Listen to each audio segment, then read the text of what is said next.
ክርስቶስ ነብይ ነው ብለን የምታምነው? በቃ ከበደ ሌላ ታሪክ ውስጥ ገባሽ። አዎ ነብይ ነው። እኔ ከእናንተ ከቁርአን ሁሉ ችል ነግሬ እችላለሁ ማስረጃውን ክርስቶስ አምላክ እንደሆነ ባይብል ላይ ራሱ አለመጣም። እኔ ነግራ ሂድ ክፈት። እሺ አሁን ቀጥለሽ ነብይ ነው ምናምን አልከኝ። አዎ ነብይ ብለህ ነው አይደል የምታምነው?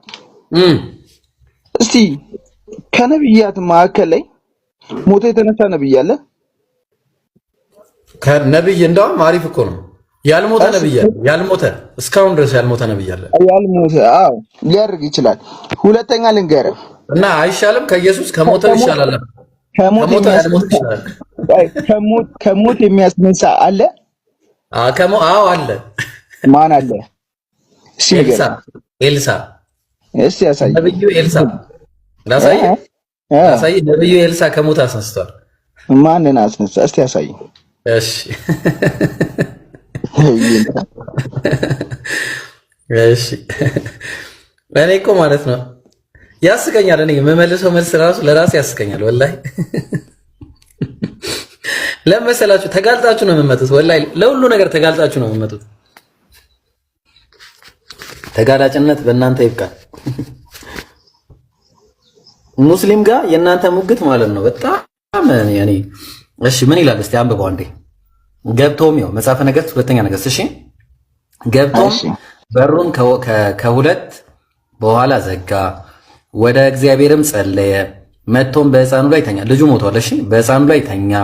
አፉንም በአፉ አደረገ፣ አይኑንም በአይኑ እጁንም በእጁ ላይ አድርጎ ተጋደመበት። የሕፃኑም ገላ ምን አለ? ሞቀ። የሞተው ሕፃን ሞቀ፣ የቀዘቀዘው የሞተው ማለት ነው። ተመልሶም በቤቱ ውስጥ አንድ ጊዜ ወዲህና ወዲያ ተመላለሰ። ደግሞም ወጥቶ 7 ጊዜ በሕፃኑ ላይ ተጋደመ። ሕፃኑም አይኖቹ ተከፈተ፣ የሞተው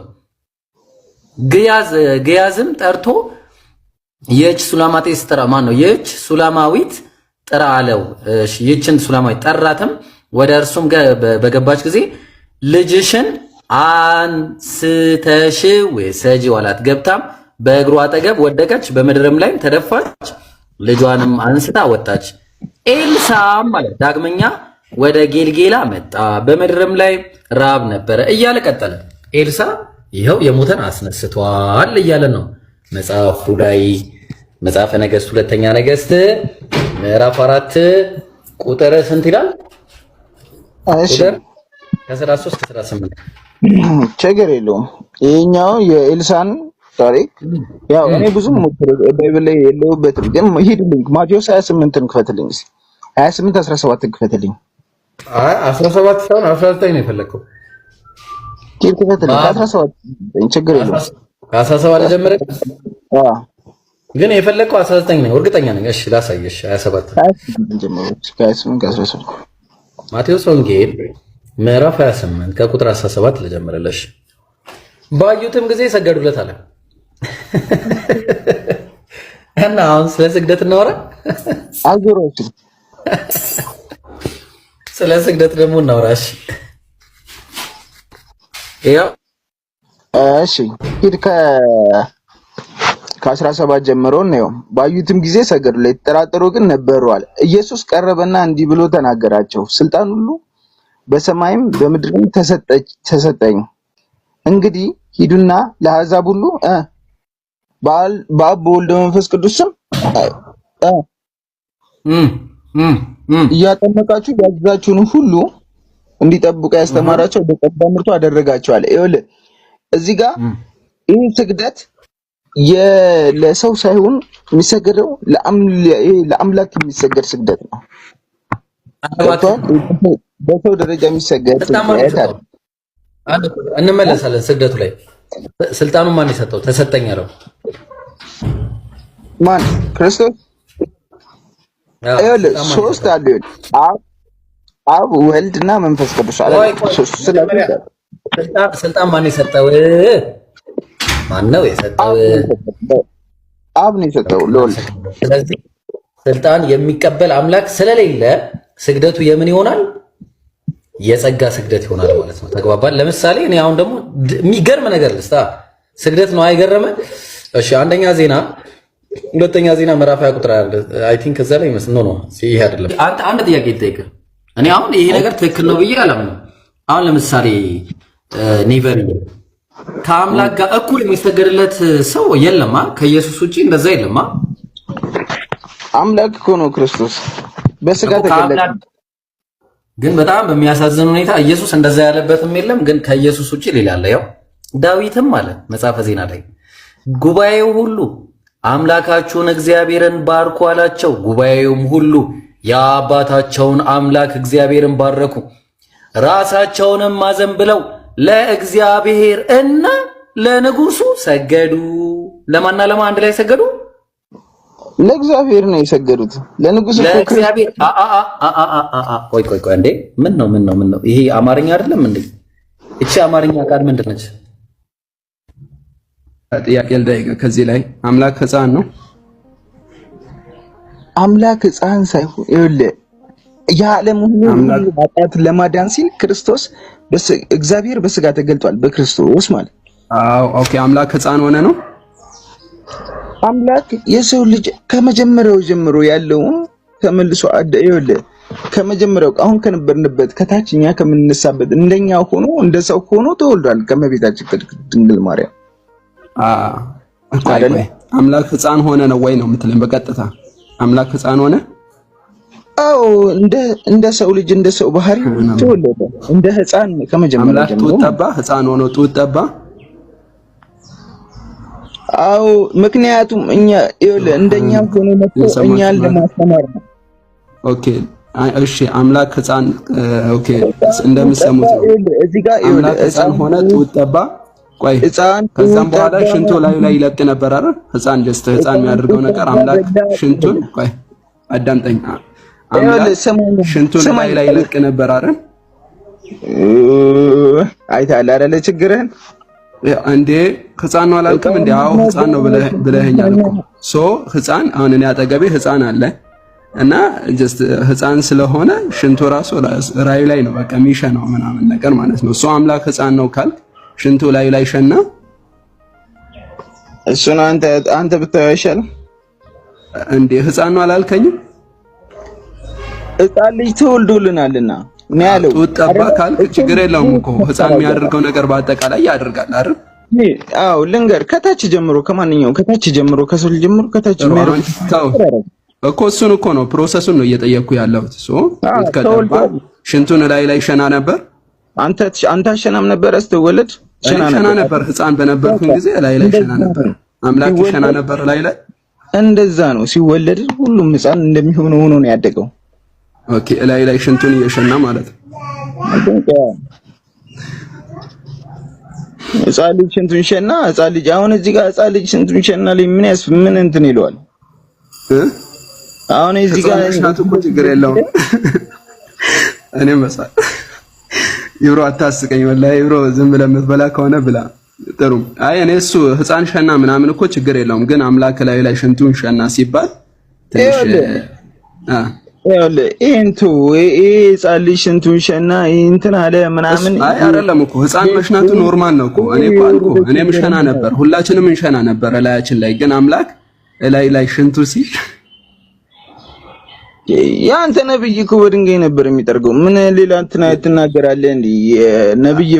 ነብዩ እኮ ሰው ነው። ነብዩ ሰው ነው፣ ይበላል፣ ይጠጣል፣ ይሸናል። ዳትስ በቃ። ግን አንተ አምላክ ስለ አምላክ ነው እየጠየኩ ያለሁት። ስለ አምላክህ ነው እየጠየኩ።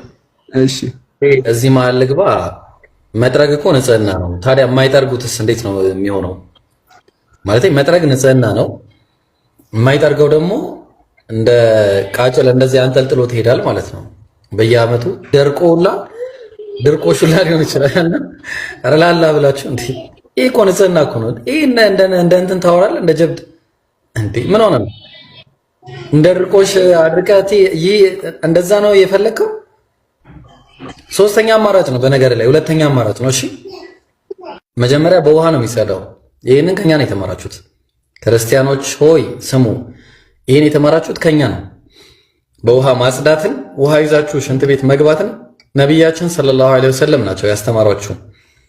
ሌላ ማንም ያስተማረ የለም። ለዛ ነው ዘላለም ዓለምን በዚህ በምን በሚባል በሽታ መከራን ስትበላ ዶክተሮች ታጠቡ እያሏችሁ ሲመክሯችሁ አላህ ይጠብቀን። ተግባባን? እና ሁለተኛ ቆይ አንዴ ልጨርስ። ሁለተኛው መፍትሄ ውሃ ከጠፋ አንጠልጥለነው አንሄድም። እዛ ላይ ድርቆሽ ሰርተንበት አንሄድም። ድርቆሽ አናሰራም እኛ። ተግባባን? እዛ የምታደርጉ ከሆነ እናንተ ማድረግ ትችላላችሁ፣ መብታችሁ ነው። እኛ ግን ሁለተኛ በሌለበት ቦታ ቆይ ሁለተኛ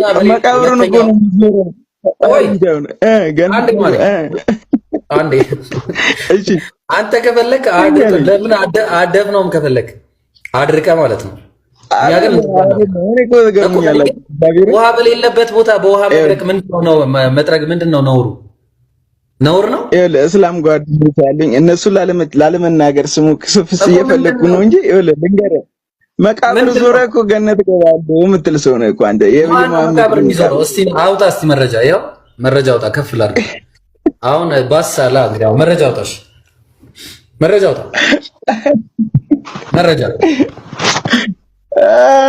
ክርስቲያኖች ቢላይክ መረጃ ክፈቱ ሲባሉ ክርስቲያኖች ቢላይክ አውጣ መረጃ በልቼ ጨርሻለሁ። ያው በመረጃ ክፈቱ ስትባሉ እንዲህ ነው። እኔ ደግሞ በመረጃ ላሳየ።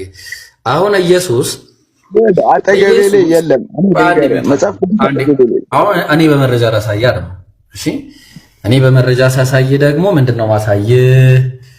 እሺ ኢየሱስ አንድ ጊዜ ላሳይ። ስለ ንጽህና አይደል ያነሳው? ይኸው ምን አለ? እሺ ቁጥር ስንት ላይ ነበረ? ያ ምን አለ መሰለህ፣ አንድ ከዕለታት አንድ ቀን የሉቃስ ወንጌል ምዕራፍ 11 ላይ ነው። እሺ እንግዲህ ሰውነትህ ሁሉ የጨለማ ቁራጭ የሌለበት ብሩክ ቢሆን አለ። ቆይ አዳምጥ። ከዛ ይሄ እሱ ነው አይደለ? አዎ ራሱ ነው። ከዛ መብራት በደመቀ ብርሃኑም እንደሚያበራ በጭራሽ ብሩክ ይሆናል አለ። ይህንንም ሲናገር አንድ ፈሪሳዊ ጋር ምሳ ይበላ ዘንድ ለመነው አለ። ኢየሱስን ለመነው። ይሄ ፈሪሳዊ ና ምሳ እንብላ ብሎ ለመነው። ገብቶ ተቀመጠ። እሺ ኢየሱስ የሚለው ኢየሱስ ለመነው የሚለው ኢየሱስ ነው እንጂ የተለመነው ና ብላ ተብሎ ኢየሱስ ምሳ ግብዣ ተደረገ። ኢየሱስ ና ምሳ ተብላ ተብሎ ተለመነ። ወይ ልናይ ነው። ከላይ ጀምሮ ኢየሱስ ስለ ኢየሱስ የተናገረው አረ ልናይ ነው። እባክህ ብራዘርዬ ቆይ አንዴ ተረጋጋ። እንዴ ምን ሆኖ ነው የሰውዬ? ከምሳ በፊትም አስቀድሞ እንዳልታጠበ ባየው ጊዜ ፈሪሳዊ ተደነቃለ። ኢየሱስ እጁን እንዳልታጠበ ባየው ጊዜ የዛን ጊዜ ጌታም እንዲህ አለው። ወዲያው በቃ እዚህ ጋር ቁምልኝ። ልቁምልሽ ቆምኩልህ አይደለ? ምሳም አስቀድሞ እንዳልታጠበ ባየው ጊዜ ፈሪሳዊ ተደነቀ። ጌታም እንዲህ አለው። ጌታ ማን ነው? ጌታ ክርስቶስ ኢየሱስ ነው። ኢየሱስ ጌታ አይደለም እኮ አላለም። ስለዚህ መጽሐፍ ቅዱስ ራሱ ጌታ ክርስቶስ እየተናገረ ነው። እሱን እንመጣለን። አይዞህ እሱ ላይ እመጣለሁ። ቆይ አውዱን እንጨርስ። አሁን አንዴ አውዱን እንጨርስ። ኧረ እባክህ አንተ ሰውዬ ቆይ አንዴ። እጁን ሳይታጠብ ኢየሱስ ምግብ ይበላ ነበር። እሺ ለዛ ነው ቀጥሎ አምላክ አሁን እናንተ ፈሪሳውያን የጽዋውን ወጨት ውጪ ታጠራላችሁ፣ ውስጣችሁ ግን ቅሚያና ክፋት ሞልቶበታል አለውና እንደዛ የጋበዘውን ሰውዬ ኢየሱስ ምን አለው? እናንተ ደንቆሮዎች አለው። ለምን አልታጠብክም እጅህን ስላለው፣ እጁን ለምን አልታጠብክም ስላለው ብቻ እናንተ ደንቆሮ አልታጠብክም አላሉም። ባየው ጊዜ ፈሪሳዊ ተደነቀ ነው ያለው። ተደነቀ እኮ ኢየሱስ እጁን ሳይታጠብ በልቷል ወይስ አልበላም? አይ ሳይታጠብ አምላክ ነው እሱ፣ ምንም ሊሆን አይችልም። ያዝልኝ ጋይስ። ስለዚህ አሁን እጁን አይታጠብም ነበር ማለት ነው። ኢየሱስ ሲበላ እጁን አይታጠብም ነበር ማለት። እናመሰግናለን። ስለዚህ አሁን በጣም የሚገርም ንጽህና